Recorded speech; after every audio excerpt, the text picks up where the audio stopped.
Hello, welcome back to LIVENODING. In this episode, I want to share with you this Node 3 setup that I made using SVerchok. It is actually quite simple. I think I talked about this a couple of times, but I just want to show you again because it might be slightly different now that we have geometry nodes. Maybe you want to recreate the same thing using geometry nodes. Just geometry nodes can be slightly more abstract, and SVerchok can be clearer in this case. So originally I want to recreate this kind of noodle setup, like noodle algorithm. Noodle itself, I think it looks pretty random, but it's actually there's some kind of grid pattern, like if you are sewing a noodle. This is actually quite interesting. So instant noodles algorithm, there's something underneath that. Okay, so I made something that's a little bit more random. I think this is okay, basically like a stack of 16 something that looks like instant noodles. Okay, and if I summarize the whole thing, okay, that's basically I use this line in SVerchok to stack the noodles. Okay, so I stack it in the z-axis, so it's like that. And if I go backward, I think the easiest to explain this is that there's actually 16 data that's being split inside SVerchok. Originally, it's just a vector p field. It's just like a bunch of points, and I try to connect it using UV connections. If I skip the whole process, it looks more like noodles, right? Like instant noodles. Although this is not 100% perfect as well, because just because maybe I need to disable the, okay, maybe I need to enable the cyclic, but even this is not a perfect noodle algorithm, but yeah, there's some kind of stitching pattern that I need to look into. Anyhow, what I did here is basically list shuffle. So I'm shuffling the index order of the points, and in order to make this data works, in order to have this different for each generations, I'm splitting the data 16 times, and each one of them is kind of skipping one in term of in the seed, and then I repeat the original data 16 times. It is a kind of a way to vectorize using SVerchok, and I think it's much clearer than using geometry nodes, at least for now. If you can explain it easier using geometry nodes, that's fine, but I just find this much simpler. Okay, so let's try actually to recreate this from scratch. It might be more interesting that way. Okay, let's delete everything. We're gonna try to do improvisations. So this might fail, but I have already something that's already the one that's working, right? So I start with vector p field. If I connect these two, I get this kind of arrangement. Let's make this 8 by 8. We don't actually need to have faces and edges data connected. Oh, we might need to face the edges. Okay, this is what vector p field give you. If we use UV connections in SVerchok, so we just need the vertices data goes in, and then turn on the edges, and we get this instant noodles algorithm, kind of, because it's there's a pattern. Okay, and you can randomize this a little bit. You can use polyline, not polyline, not this one, polyline viewer.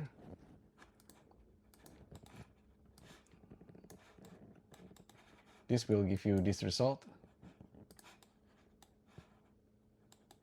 Looks more or less a little bit like instant noodles. You can fully randomize it. Keep it simple for now. So this is already pretty cool, pretty interesting, but what I did was, if I want to have like a stack of this and I want to randomize and shuffle the order, I thought that might look a little bit more interesting. So this is random noodles. So from these points, you know, the points, and then we have this connect the edge, connects the points node, which is called UV connections. I tried the list shuffle. What's interesting about SVerchok is really the list nodes. These nodes is super important and really cool if you are learning Python code and you're dealing with data and then you want to do shuffling.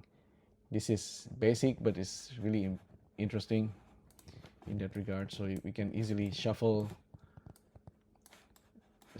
the index of the vertices, for example, in this case, on level 2. So the seed is now responsible for that. And if I want to create a bunch of this using grid plane, I can do that very quickly. Let's make 4x4. There we go. Now we have a bunch of some kind of dough, or you know, random thread. It's not really a noodles, but it's interesting anyway. If I want to have random seed in SVerchok, I found it much clearer than in geometry nodes. In geometry nodes, you're of course going to be dealing with seed and sampling, and you can vectorize it somewhat using maybe repeat node or loop node. But anyhow, in SVerchok, you can use number range. So we know we're gonna give 16 different seed into this guy. Yeah, you can see it's still the same. We want to have 16. Each one goes one step above. You can actually use stethoscope node to see the data. So 16 numbers that we pass into the seed. In order for this to work, you need to use list split. So we are splitting the data.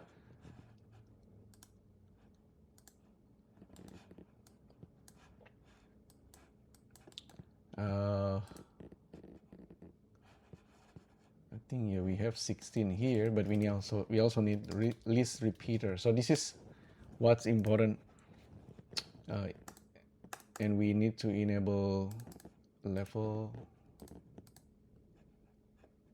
And we need to repeat this 16 times, and we need to unwrap it.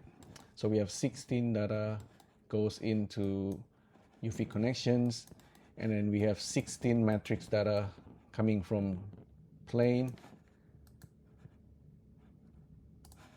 and now we have 16 different objects. Yeah, I thought this is quite an interesting example. If you actually want to do, yeah, this is 16 data. If you want to try to make this more interesting, maybe use grease pencil and draw something.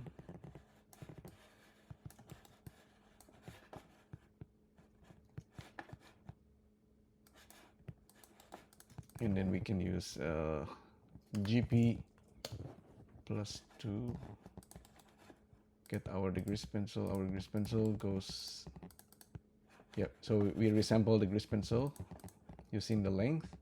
So we have all these points that we can use to replicate the noodle. Yeah, hopefully that works. Okay, see? Now how many how many noodles or thread we need in this case. Let's use list length. Oh, by the way, we can actually join this in this case. Mesh join, and then get the length of this and plug this into the range count.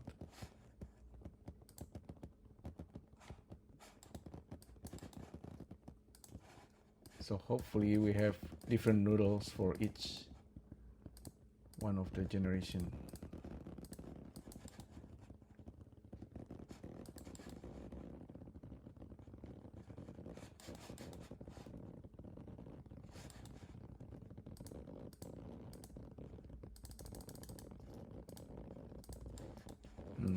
Okay, UV connection, mesh join. Or let's just increase this manually.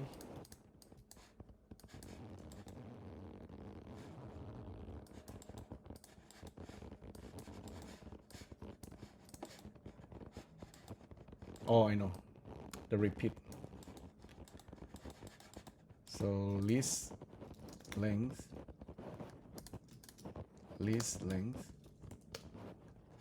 get the total number of the vertices, plug this into the number, plug this as well to this.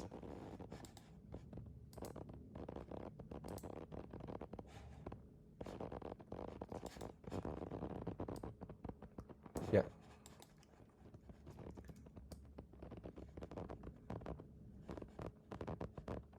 So now each of the instance is actually different. So geometry node should be able to do this. I'm hoping it's could be simpler. With geometry nodes maybe the way to do this is to use repeat, or if the instance have different, I mean each one of them doesn't need to be different, because our brain will look at this and then, okay, well,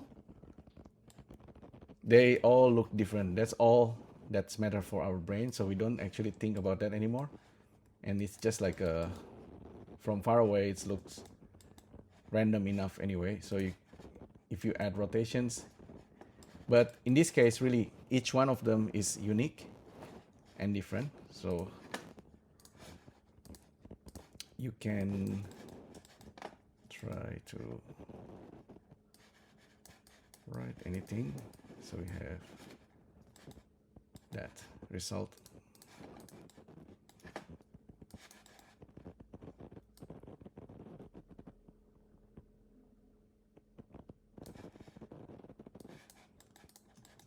Okay, so we have this typography.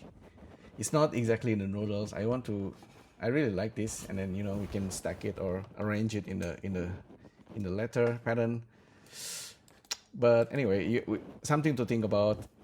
What's the actual instant noodles algorithm that's recreating this look?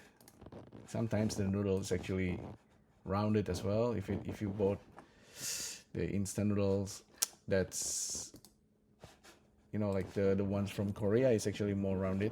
This one's from Mi Goreng, or the Japanese one is actually more like cylinder. That's all about instant noodles. But yeah, anyway, if you cook it, it's gonna mess a little bit messy, but it's still like a single thread, so and there cannot be overlapping, so it's kind of interesting if you can rearrange that to look more like noodle. Okay, so that's pretty much it for this video. Hopefully you find it useful. Thanks again for tuning in, and I'll see you next time. Thank you. Bye.